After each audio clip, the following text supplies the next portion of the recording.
చీపురు కొన్ని రోజుల్లో ఎట్టి పరిస్థితుల్లో కొనకూడదు. కొంటే లక్ష్మీ కటాక్షం తగ్గిపోతుంది.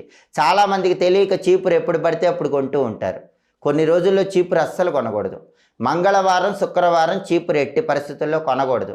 అలాగే మీరు పుట్టిన తిథి ఉన్న రోజు కూడా చీపురు కొనకూడదు. మీ బర్త్డే ఉందనుకోండి, పుట్టిన తిథి, ఆ రోజు చీపురు కొనకూడదు. అలాగే ఇంట్లో పితృకార్యం జరుగుతుందనుకోండి, ఆ రోజు కూడా చీపురు కొనకూడదు. గ్రహణం ముందు రోజు, గ్రహణం తర్వాత రోజు కూడా చీపురు కొనకూడదు.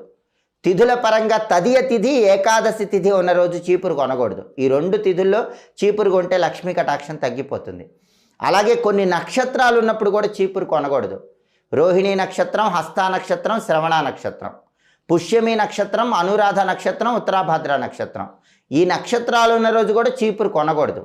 చీపురు ఎప్పుడు కొనకూడదో తెలుసుకొని, ఎప్పుడు కొనాలో తెలుసుకొని అప్పుడే కొనాలి. అలాగే చాలామంది చీపురుతో చిన్నపిల్లల్ని కొడుతూ ఉంటారు. అలా కొడుతూ